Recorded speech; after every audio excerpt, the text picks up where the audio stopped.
Good morning. आप सभी को एक बार फिर से भाई जी क्लासेस में स्वागत है।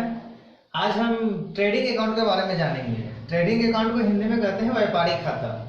और व्यापारिक खाता में देखेंगे व्यापारिक खाता को किस हिसाब से तैयार की जाती है, उसकी बनाने की प्रोसेस क्या है। आज बेसिक लेवल से जानेंगे जो ट्रेडिंग अकाउंट आखिर बनती है कैसे। तो जब भी ट्रेडिंग अकाउंट व्यापारिक खाता प्रश्न में दी हुई रहेगी तो व्यापारिक खाता तैयार करने के लिए सबसे पहले हमें हाथ में जो रहतिया होगा प्रारंभिक, उस प्रारंभिक रहतिया में और जो अंतिम रहतिया है, अंतिम स्कंध यानी क्लोजिंग स्टॉक, ये दोनों को ध्यान में रखना होगा। ध्यान देना है, जब भी व्यापारिक खाता हम तैयार करेंगे उसमें एक प्रारंभिक रहतिया दी हुई रहेगी, तो प्रारंभिक रहतिया को भी ध्यान में रखना है, क्योंकि प्रारंभिक रहतिया से ही सवाल को प्रश्न को शुरू की जाएगी। और उसके बाद प्रश्न में कहीं ना कहीं अंतिम रहतिया भी दी हुई रहेगी, तो ये दोनों अंतिम रहतिया को ध्यान में रखना है। उसके बाद व्यापारिक खाता में आने वाली जो मद होगी उसमें दो चीज को ध्यान रखना है। उसके बाद क्रय और विक्रय से जुड़ा हुआ मद को ध्यान रखना है। क्रय यदि करेंगे वस्तु को तो डेबिट में लिखेंगे, और यदि विक्रय करेंगे वस्तु को तो क्रेडिट में लिखेंगे। क्रय पे यानी क्रय करने में वस्तु के ऊपर जो लगी खर्च, अतिरिक्त व्यय, वो सारा का सारा व्यय आ जाएगा डेबिट में। तो इस हिसाब से आज हम ट्रेडिंग अकाउंट व्यापारिक खाता तैयार करते हैं। अभी एक प्रश्न है, उस प्रश्न में दिया हुआ है 31 मार्च 2020 को समाप्त होने वाले वर्ष के लिए श्री सतीश शाह का व्यापारिक खाता तैयार करें। तो अभी एक व्यापारिक खाता बनाते हैं जिसमें लिखा हुआ है trading account of mister Satish Shah. यहाँ लिखेंगे trading account of mister Satish Shah, फिर डेट दे देंगे फॉर द ईयर एंडिंग 31 मार्च 2020। और इसकी जो फॉर्मेट है उस फॉर्मेट में पहला खाना में पार्टिकुलर्स होगा, दूसरा खाना में अमाउंट डेबिट होगा, और अगला खाना में फिर पार्टिकुलर्स होगा, फिर उसके बाद वाला खाना में अमाउंट क्रेडिट होगा। तो अभी हम सबसे पहले चर्चा किए थे जो स्कंद पे ध्यान देना है। तो यहाँ प्रश्न में सबसे पहले स्कंद ही लिखा है स्टॉक, तो स्टॉक को सबसे पहले ही डेबिट में लिखना पड़ेगा। ये ओपनिंग स्टॉक है हमारा, तो यहाँ स्टॉक दे देंगे। और यदि ओपनिंग लिखना है तो ओपनिंग भी लिख सकते हैं, नहीं तो उसके आगे में हम डेट से भी इंडिकेट कर सकते हैं। तो यहाँ हम डेट दे देते हैं 1/4/2019। ये 1 अप्रैल 2019 का स्टॉक है, ये हमारा ओपनिंग स्टॉक है 10,000 रुपया। उसके बाद आगे जो दिया है प्रश्न में वो है परचेज। तो अभी हम बताए थे व्यापारिक खाता में क्रय यदि करेंगे तो डेबिट में लिखना है, तो परचेज को डेबिट में लिखना है। यदि माल क्रय नहीं विक्रय कर देंगे तो डेबिट में नहीं क्रेडिट में लिखना है। तो परचेज हम किए हैं, माल 50,000 का है, इसको ट्रेडिंग अकाउंट के डेबिट में 50,000 रुपया लिखना है। यदि क्रय वापसी है तो उसको क्रय में से घटाना है, ध्यान रखना है। यदि क्रय में से क्रय वापसी दी हुई है तो उसको घटाना पड़ेगा। तो अभी परचेज है 50,000, और प्रश्न में परचेज रिटर्न भी दिया है, इसको घटा देना है। परचेज रिटर्न है हमारा 2,000 रुपये का, परचेज रिटर्न है 2,000 रुपये का, इसको घटा देंगे, ये हो जाएगा 48,000 रुपया। उसके बाद प्रश्न में आगे दिया हुआ है सेल्स। तो सेल्स है 75,000 का। जब क्रय करेंगे तो व्यापारिक खाता का डेबिट में, जब विक्रय करेंगे तो व्यापारिक खाता के क्रेडिट में हो जाएगा। लेकिन ध्यान देना है, यहाँ तो ओपनिंग स्टॉक सबसे पहले लिखेंगे, लेकिन बाय में क्लोजिंग स्टॉक सबसे पहले नहीं लिखना है। बाय में क्लोजिंग स्टॉक से पहले हमें विक्रय लिखना है, तो यहाँ बाय सेल्स लिखना है सबसे पहले। अब प्रश्न में देखना है सेल्स रिटर्न है कि नहीं, तो यहाँ प्रश्न में सेल्स रिटर्न भी है। तो सेल्स किए हैं हम 75,000 का, और सेल्स रिटर्न है हमारा 3,000, इसमें से सेल्स रिटर्न ही घटाना पड़ेगा।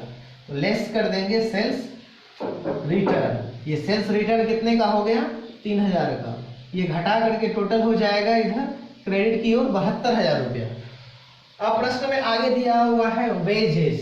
तो ध्यान रखना है, व्यापारिक खाता में कारखाना से जुड़ा हुआ जो भी खर्चा होगा, माल की ऊपर क्रय किया, क्रय के बाद यदि माल को ऊपर मजदूरी दिया, फिर या उसको हम, तो यहाँ वेजेज है अभी दिया हुआ, तो वेजेज को इसमें डेबिट में लिख देंगे।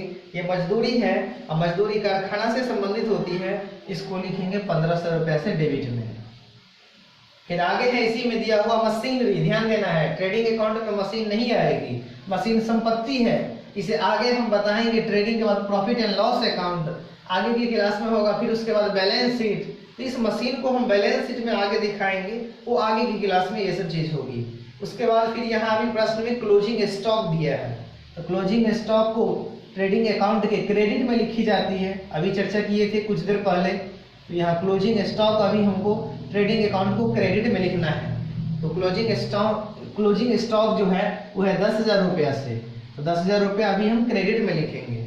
उसके बाद फिर प्रश्न में फर्नीचर है, तो ध्यान देना फर्नीचर भी संपत्ति है, फर्नीचर को भी व्यापारिक खाता में नहीं लिखना है, इसको संपत्ति में दर्शाना है। आगे जब बैलेंस शीट बताएंगे तो उसमें लिखेंगे संपत्ति की ओर। आगे है रेलवे फ्राइट, तो माल के ऊपर क्रय किया, क्रय के ऊपर जो भाड़ा चुकाया वो है रेलवे फ्राइट के रूप में। ये भी एक प्रकार की खर्च है और ये खर्चा को लिखेंगे हम कहाँ, व्यापारिक खाता के डेबिट में। ये रेलवे फ्राइट है कितने का, तो 1,000 रुपये का। फिर आगे है प्रश्न में दिया हुआ कैरेज इनवर्ड, ध्यान देना है यदि कैरेज इनवर्ड आंतरिक गाड़ी भाड़ा यदि होगा तो व्यापारिक में, और कैरेज आउटवर्ड यदि होगा बाहरी भाड़ा तो व्यापारिक खाता में नहीं बल्कि लाभ हानि खाता में। वो कैरेज आउटवर्ड के बारे में बात आगे की क्लास में चर्चा होगी, अभी कैरेज इनवर्ड है। तो कैरेज इनवर्ड को हम व्यापारिक खाता के डेबिट में लिखेंगे, ये है कितने का, तो 100 रुपये का। फिर आगे है सवाल में फैक्ट्री एक्सपेंसेस दिया हुआ, ये कारखाना के ऊपर व्यय किया गया, ये फैक्ट्री एक्सपेंस है, तो ये स्वाभाविक है खर्चा है, डेबिट में ही होगा। तो फैक्ट्री एक्सपेंसेस को हम डेबिट में ही लिखेंगे 600 रुपया से। फिर उसके बाद है इसमें मैन्युफैक्चरिंग एक्सपेंसेस, निर्माण, सामान को निर्माण कहाँ किया जाएगा, तो कारखाना में, तो ये निर्माण से संबंधित है। तो मैन्युफैक्चरिंग एक्सपेंसेज ये भी एक प्रकार का व्यय है, ये कारखाना से जुड़ा हुआ व्यय है, इसको भी डेबिट में ही लिखना है, ये है 1300 रुपया। अगला है ऑक्ट्री ड्यूटी, ये भी एक प्रकार का कर है, ये कारखाना से संबंधित है, ये ऑक्ट्री ड्यूटी चुंगी कर है, इसको भी लिखना है कहाँ, कारखाना से संबंधित जो भी खर्च होगी वो व्यापारिक खाता के डेबिट में, तो इसको डेबिट में लिख दिए टू ऑक्ट्री ड्यूटी 100 रुपया से। अब प्रश्न में एक भी मद नहीं दिए है, तो इसको आप दोनों तरफ से जोड़ लेंगे। तो अभी हम जोड़ रहे हैं, तो इधर क्रेडिट की ओर हो रहा है 82,000 रुपया, और इस तरफ जोड़ेंगे तो इस तरफ भी 82,000 ही होना चाहिए, लेकिन यहाँ पे अमाउंट कम है, तो इसीलिए इस तरफ जो निकलेगी राशि वो निकलेगी ग्रॉस प्रॉफिट। क्या निकलेगा, ग्रॉस प्रॉफिट। इसको हम लोग कहते हैं सकल लाभ। ध्यान देना, अगर डेबिट की ओर निकल गया राशि तो सकल लाभ होती है। यहाँ अभी 19,400 रुपया कम है, इसीलिए ग्रॉस प्रॉफिट हमारा डेबिट की ओर 19,400 से होगा। और जब डेबिट की ओर निकलती है तो ग्रॉस प्रॉफिट होता है, और क्रेडिट की ओर निकलता है तो ग्रॉस लॉस होता है। लेकिन ग्रॉस प्रॉफिट यदि हो या ग्रॉस लॉस हो, उसको ग्रॉस प्रॉफिट पे ही नहीं छोड़ना है, उसको ट्रांसफर करना है। यहाँ लिखना पड़ेगा transfer to profit and loss account. तो ध्यान देना है जब भी प्रश्न में ग्रॉस प्रॉफिट होगा या ग्रॉस लॉस होगा, दोनों का दोनों मद ट्रांसफर की जाएगी कहाँ, प्रॉफिट एंड लॉस अकाउंट में, लाभ हानि खाता में। अब आगे की चर्चा करेंगे अगली क्लास में लाभ हानि खाता के बारे में।